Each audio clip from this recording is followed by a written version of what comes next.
Everyone, thanks so much for coming out. My name is Janelle Reily. I'm an editor of Variety. I am so thrilled to be here today with this SAG Award-nominated cast. Please join me in welcoming today's guests. We have a two-time SAG Award nominee. He plays a very patient Arthur. Please welcome John Ortiz. I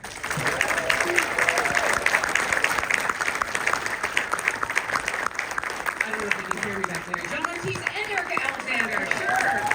And Tracee Ellis Ross. And I'm so excited to say Academy Award nominee Jeffrey Wright.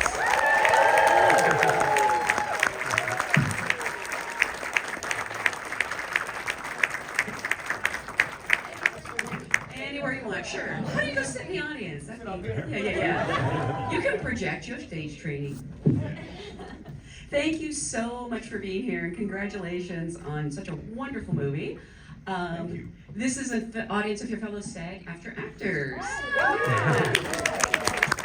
You be strong, baby. Yes. So I actually always like to start by asking, how did you get your SAG card? What was the job that brought that? I guess it's a physical card, right? Yeah. It is.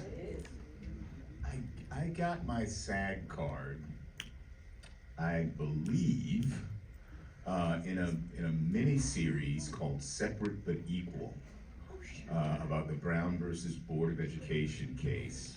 I believe that's when it was. This was like back in 1890. That was 1989. Before you were born. Yeah, 1989, I believe. It was a mini series about the Brown versus Board of Education case back in 1954. Couple actors, some uprising stars, potentially in there. Had a lot of potential. Sidney Poitier and Oh my God. yeah, my first single was opposite Sidney Poitier. First time on camera ever? Not first time on camera, Okay. but first time the camera was solely on me. I wouldn't call it a close-up. They didn't want to get that close because I had no clue what I was doing.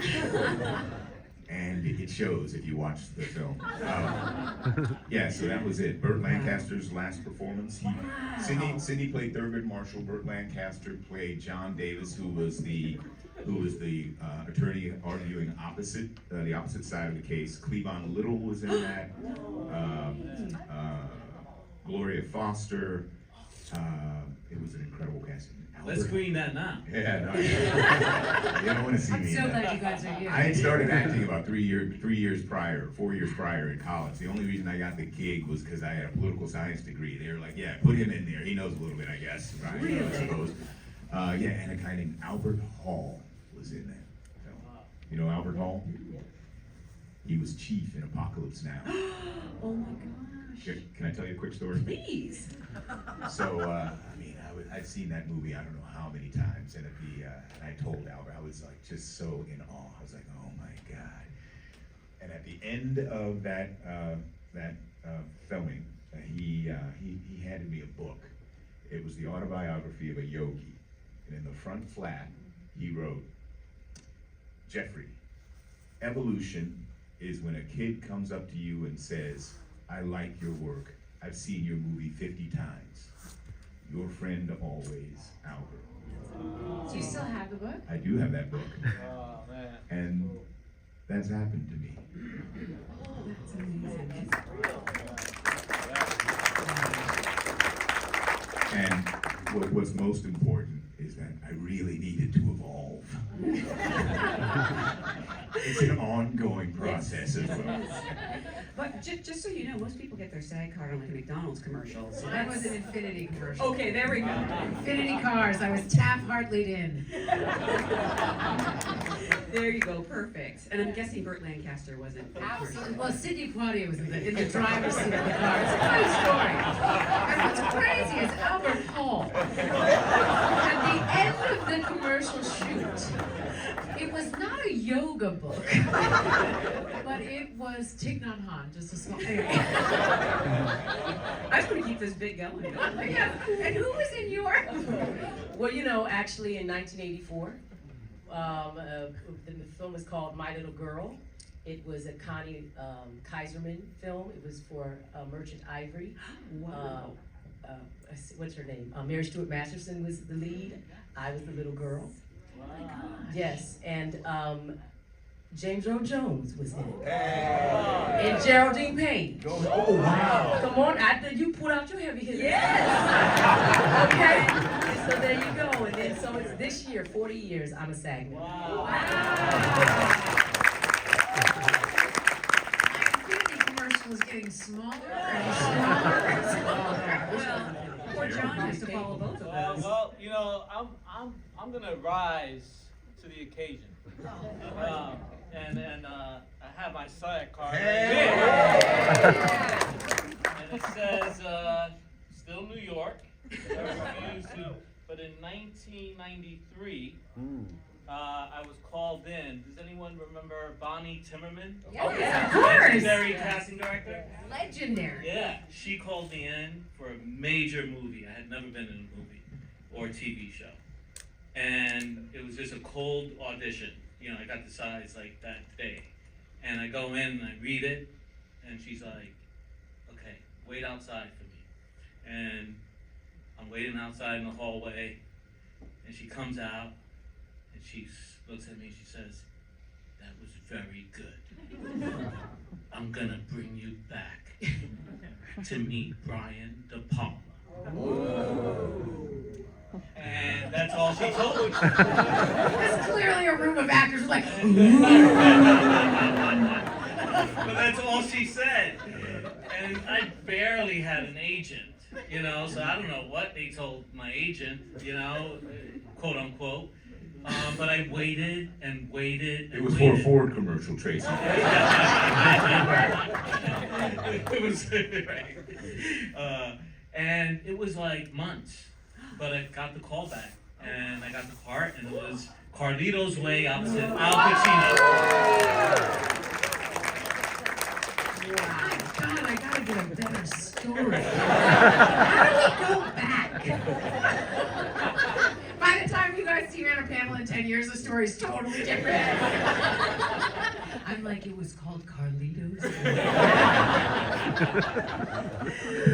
Well, again, congratulations. I was going to say, look how far you've all come, but those are really impressive stories, so never mind.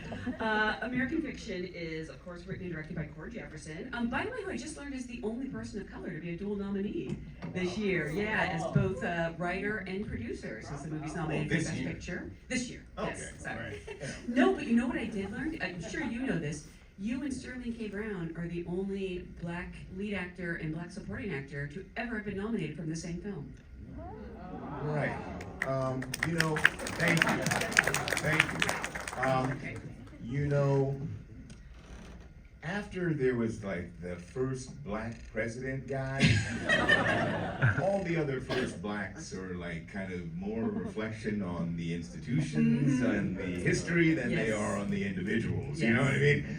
After the Barack Obama thing, you know, it's kind of like, oh, you're the first black, you know, it kind of diminishes the potency. And I also will say this, Sterling and I were talking about that. Like, so Denzel Washington was nominated for Malcolm X. Was Al Freeman Jr. not seen in Yeah. that film? Yeah. I mean, there have been instances, and Delroy Lindo in that film. The thing about this that is really wonderful is that it is acknowledgement by our peers of, you know, job well done. Yeah. It's been really touching, you know, Yeah. this process of sharing the film with people and having them express their appreciation for it. But I do understand as well that it's not solely about the quality of the work. It's because our film has had energetic support, time, and resources placed behind it by Orion, by MGM and Amazon to put us in a position. There's so much work out there that this year that's beautiful, performances absolutely beautiful, not recognized. It doesn't mean it's not beautiful work. Yeah. Yep. We just had a recipe this time around. You know, it takes a lot of different ingredients, and we had a recipe that allowed us to be seen in that way. And I'll say this as well. It's the first time I've ever in my career had this level of support for a project I was so central to. Never. That's beautiful, but it's tragic also. Welcome to my life. Welcome to being a black guy for Yeah. right? I'm curious, how did, Cord Jefferson, one wonderful director, did Watchmen, but I can't believe this is his feature directorial debut because it is so accomplished and assured. When the script came to you, was it all there on the page? Did you know that it was something special, or was there any nerves about taking on this part? Oh, no nerves. I was excited. Yeah. I was excited because, it was very much on the page. And I think we all were on the same page as well when we read it, just wanting to tell this story because we were a small film, shot in 26 days.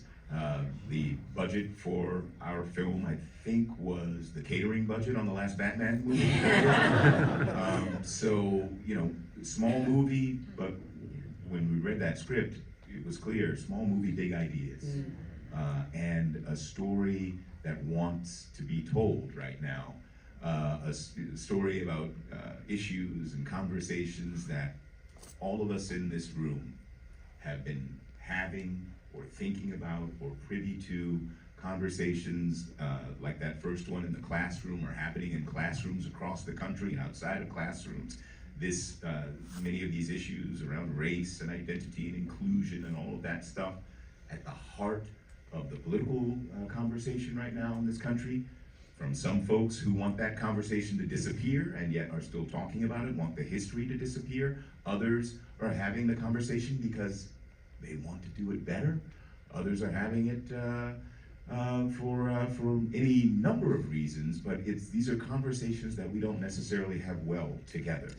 And what was clear about this film is that there was a really sharp fluency around these issues, and it was super funny. Yeah, there's that. So I read the script and I was like, I don't care if you have how many films you have not directed. Let's do it. And then particularly as well, the family side for me on an emotional level just pulled me in. This relationship of this man to love of his family, love of the other, and love of himself was really very moving to me.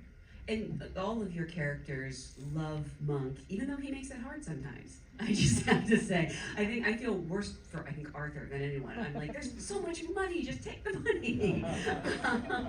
And you all have such wonderful chemistry with everyone. But I'm sort of curious, did that develop naturally? Was that you really feel like brother and sister for all the good and bad that entails? It developed immediately. Oh, wow. And Jeffrey and I have known each other, but never worked together. And not known each other well, but know each other in passing. Yeah. And from the first moment, we were, it was sibling-ish. Really? I didn't get to work with Sterling. I am the middle child of 3 girls, and then 2 boys came later. And the dynamics that were on the page were very there. But also working with Jeffrey lends itself to a leaning in and a beingness versus a sort of performance of. And yeah, it was fun. Yeah. I'm totally the Cliff of my family, so maybe I shouldn't say that. Cliff. I mean, Cliff was very lovable. Yeah, Yeah. very much so. A bit of a mess, but lovable mess. And I have a Philip as well that lives next door to me.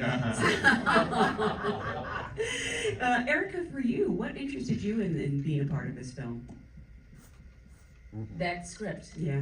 Cord Jefferson, talking with him, seeing that he had a vision for the film, seeing the level of sophistication that was built into the man, but also went to the page, also made the choice of Jeffrey Wright, which is like he's the Death Star tractor beam that pulls everything in and everyone. Tracee Ellis Ross, John, Sterling, Leslie Uggams, oh my Uggams, God. all these things. It's just like the gift that kept giving. Yeah. I'm really glad to be invited to something like that because he also very carefully, I think, intuited that our individual careers lined up with the movie too. Oh, wow. If you look at it, Yeah. that the choices we've made in life sort of, I think, map very easily upon us, and that's the things that we've, in our careers you can see, but also that we fought for individually, and that's not easy to do. And then also you find out that we make a really beautiful soup. You can taste all the flavors, you know, nice big hammy piece of meat. I get to hump on this Coraline. All the women keep coming up to me talking about, we love when you come back and you're just putting lotion on. We know what happened. I said, you know what happened? Oh, they love it. And I said, next time I hope to show you. Then that means I'm actually doing it. But you know, that's what it is. The script really matters, and certainly the people that you're playing with. But also your whole life is, you know, giving you hopefully the tools you need to be successful. Mm-hmm. Absolutely. So I'm the ham hock. Ham hock, baby. Okay, you know he loves to grill meat in real life, so I thought you'd appreciate I'd that. like to know what I am in the I'll soup. take it. What am I in the soup? The potatoes, the best part. That's the spice. Oh, okay. That's the spice and it's the base, because you know. Yes, that's the foundation. What about Ortiz? She tells Yeah, me John, how do you fit into this suit? What are you in the soup? You're in the suit. Oh, in the soup. I'm Carrot? in the soup. That's You know, Carrot, celery, onion? I'd say potatoes. Potatoes. Potatoes. Potatoes. Not every soup Yeah, has I'm a them in potatoes. potatoes. Yeah, because potatoes is papa in Spanish. I'm a papa. I'm a papa in your dreams. Yeah, I'm that. Yeah, you can't live without that. Without that base in the plate. That carbohydrate. You know, No? potatoes is everything, right? That's exactly what you know, guys wanted, yeah? No, but you know the thing, hearing you guys talk about what attracted you to the project, it's funny. I'm thinking I'm like, yeah, me too.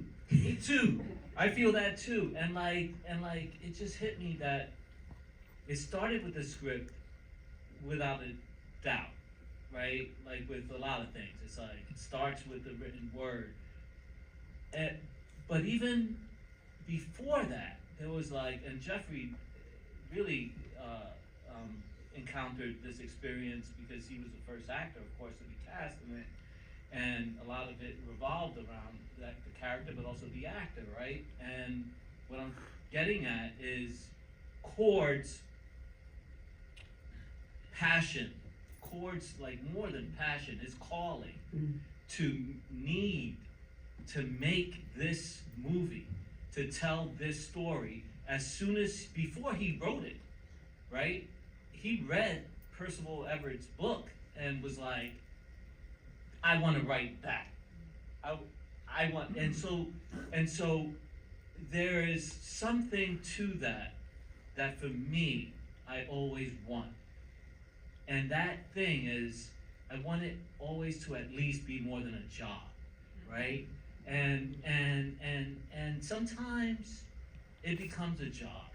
Sometimes not my fault, but you just get in the room and it's like, all right, I guess this is a job, and there was none of that with anyone, and it started with Cord's letter to Jeffrey, but then he wrote these cover letters to studios across town trying to make this movie. I got a little note, and that little note, when I read it, I was like, holy shit, who is this guy? Yeah.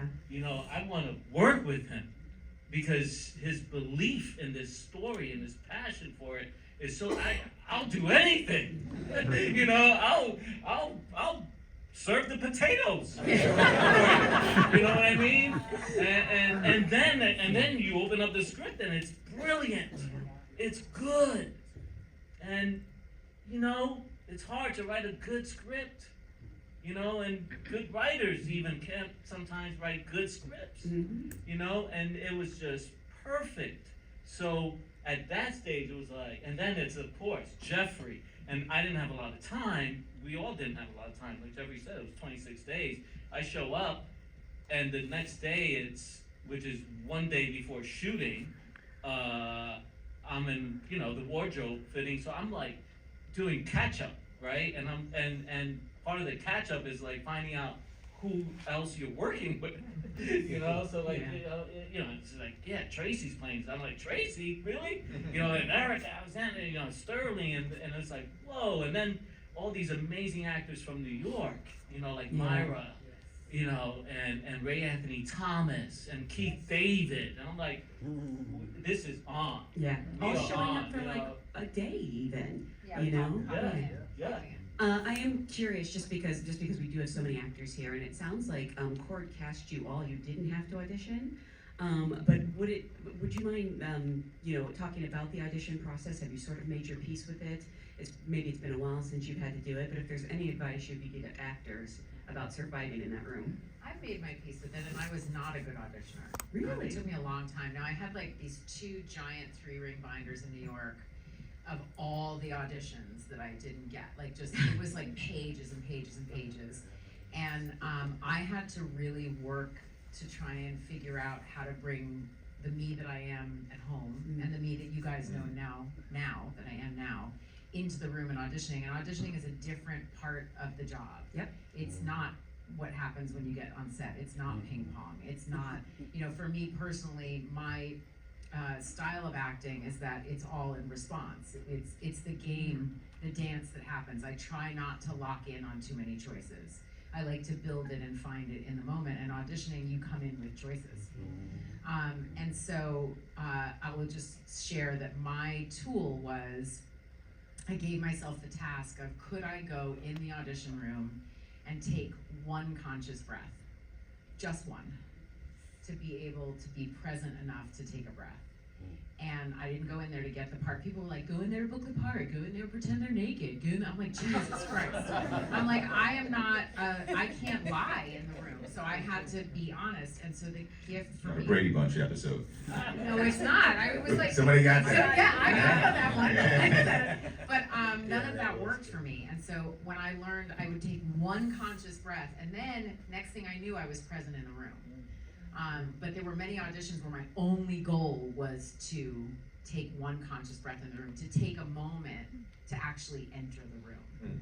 I mean, I got dropped by my agency, the whole thing.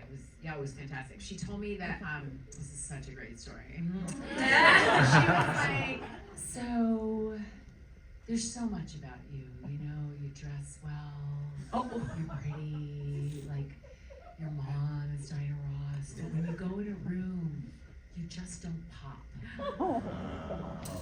Let me tell you. The wound of I don't pop. I mean, it's okay. The wound of I don't pop for so many years. Wow. Oh my God, I'm not a popper, you guys. Oh, it took me so long to learn how to pop. Wait, how do you learn how to pop? That's terrible. Well, how Tell do you learn how to replace that client? Yes. That's what needed to be learned. It's not about how to learn how to pop. The question is not for her. The question is for the former agent. Yeah, I did not learn how to pop. I learned how to be me. Right. Yeah. That's good. Say you don't pop. It's not helpful. It doesn't do anything. No, that's not constructive. You know, is there something like, are you afraid? I don't know, but that's not their job. And it was my job. And the truth is, I wasn't popping. I wasn't being me in the room, and I had to learn how to do that. I'm doing okay now. Well, you said a couple of things there that relate to auditioning, but to acting generally, and to our film as well. It's been a while since I've auditioned, but Good. let me not sound like I'm, hyper entitled. No, you're just Jeffrey Wright. You audition now. I still Yeah, audition. my whole thing is, as of several, many years ago, was like, if you can't figure it out by now, I can't explain it to you, you know? I mean, if you've seen it, what am I gonna do? I don't know what I'm gonna do, so you alone can judge what I'm gonna do, because I have no idea. But I don't want to sound, like kind of rarefied, because I started, it wasn't in Sidney Poitier's presence when I started. My first job, and I talk about this a lot to actors, younger actors, aspiring actors. My first job was children's theater in Washington, D.C. Going around, I played John Henry, Hiawatha, a runaway slave with Harriet Tubman and Davy Crockett's grandfather, touring around D.C. area schools, telling American history through folk tales. That was how I began. It begins at the beginning. one piece of work leads to another, and you go. That's the beginning of my career. That was the first step to get me here. So it's about just taking those first steps, doing the work, finding a play, and one thing leads to another. Everyone, I think now I have, social media, all this, we have, this kind of distorted view of what is success, Success is being in the moment as an actor, finding a piece of work. Go watch The Dresser, that with Albert Finney, a bit of work, and that's the first step. That's what it takes. But sorry, back to what you were saying, Tracee, about being your authentic self. That's what this movie is about. Yeah. And it's not just from the it's from the perspective of a black man who's a novelist and a teacher, but I think we all yearn to be seen for ourselves. There's a universality in that as well that applies to life and also to performing. That's the greatest challenge for any artist, is to mine down and discover their genuine voice. That takes time, it takes work.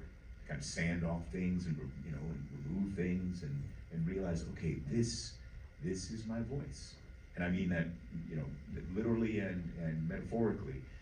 The other thing that you said regards breath. What I have I've learned over time is that the central aspect of what we do on stage, yes, but particularly as well on film, is to breathe.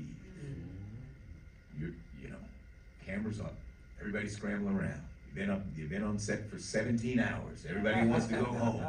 Got to get the shot. The sun, whatever. The sun's gone. We have fake sun now. Hit the damn shot, and you step into the frame.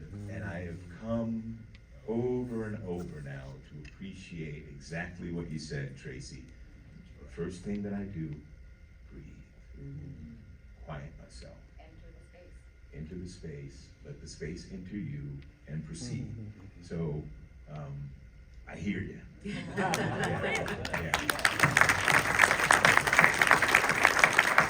Are you on the call app? Because you should be.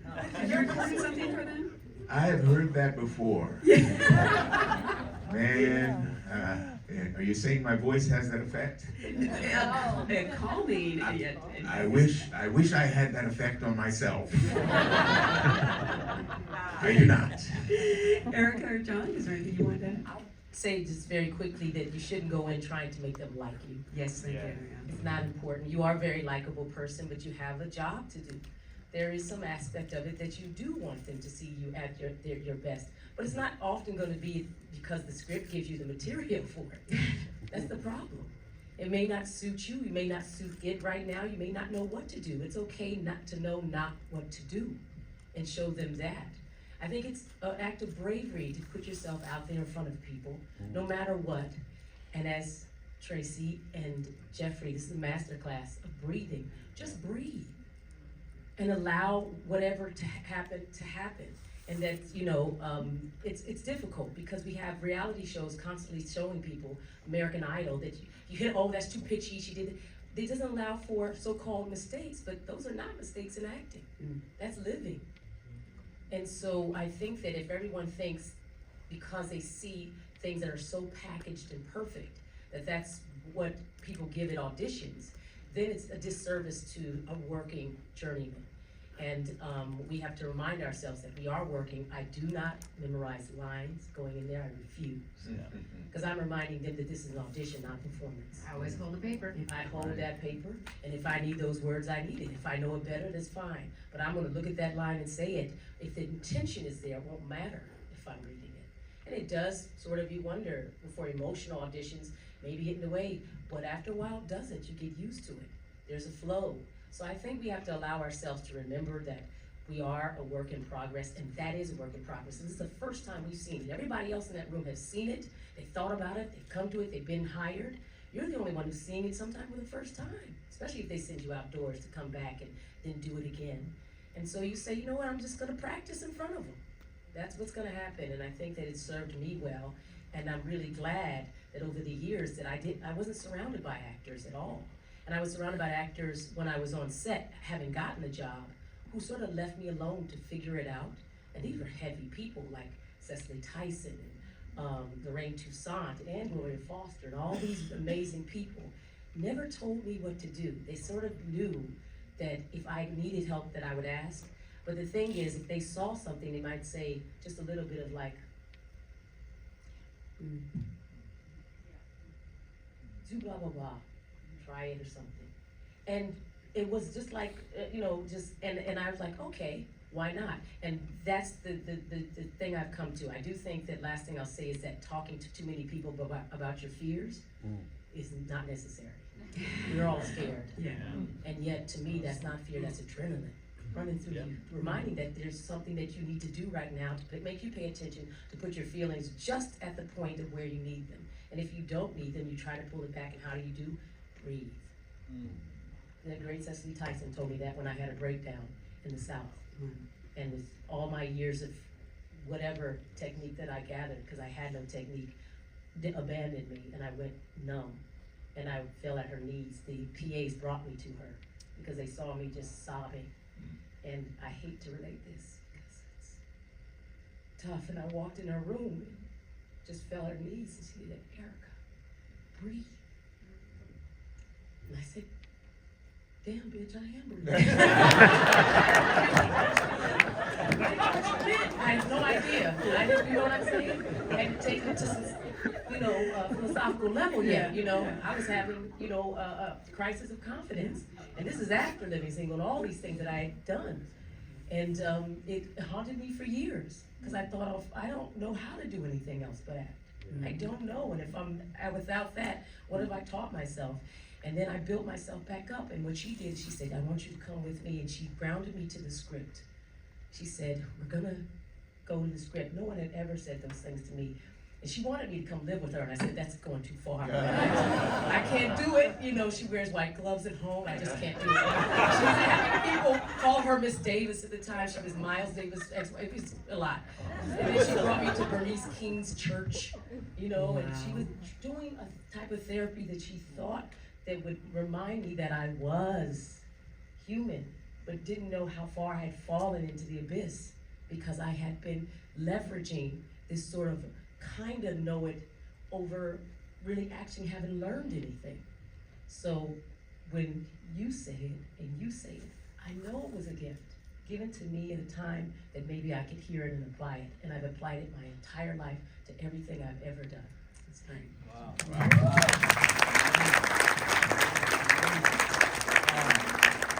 I love this cast. I love actors.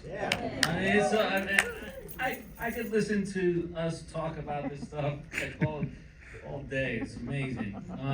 And this whole cast too. I mean, we haven't even mentioned Issa Rae. No, I know. Yeah. And if Sterling was here, he'd still be talking.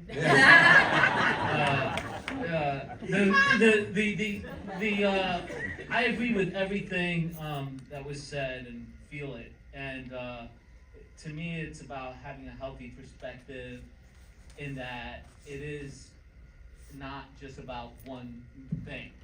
Like for me, I was blessed early on to make the decision that I'm in it for my life. And not one project is gonna make or break me. So to know that that audition is not gonna make or break me, not giving it an unhealthy perspective, but yet to treat it like work, like the work of an actor, and to use that opportunity to make me better in whatever way that moment and that script with these people in that room will allow that to happen. But also to keep it simple,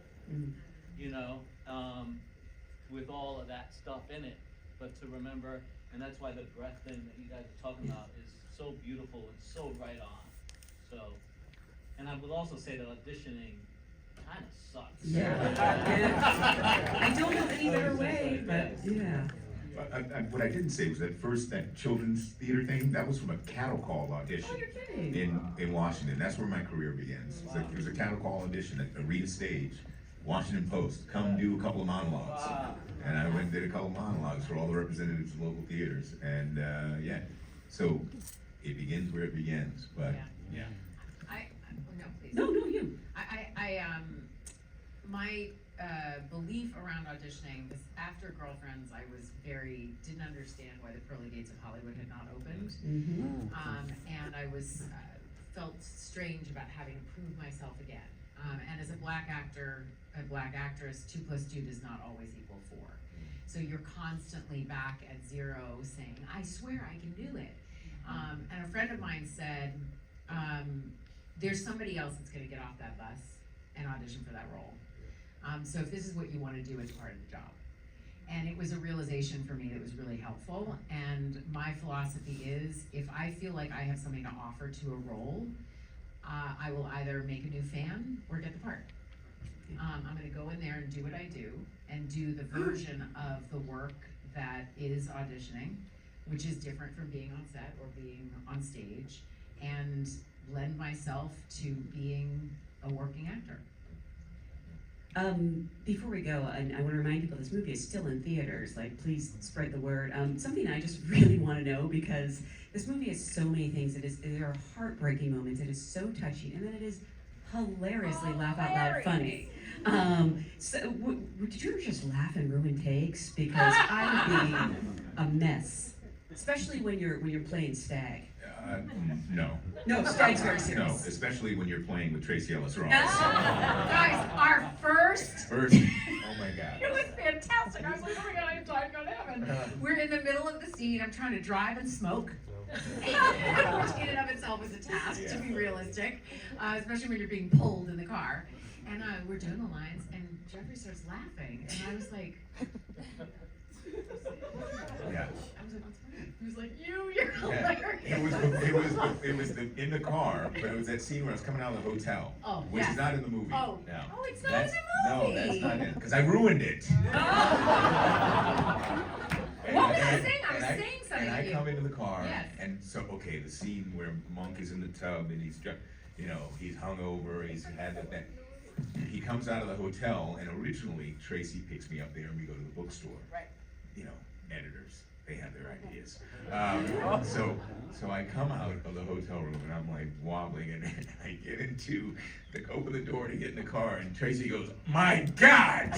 It was just, but the reaction, it was just, and I just lost it. I was just so, because she's so, oh my God! And because she's so unpredictable, and so dynamic, but at the same time so grounded. It was the absolute moment of the thing, and so funny. And I just went, "Whoa!" I just completely lost it. I think I lost it a couple of times, but That is a real badge of honor. yeah. Have you, on all your stage acting, have you ever lost it on stage and not been able to get back? And not be able to get back. I mean, you find your way back. I mean, I've done a lot of stuff on stage that was probably not. I was not on stage when I was supposed to be on stage on several occasions.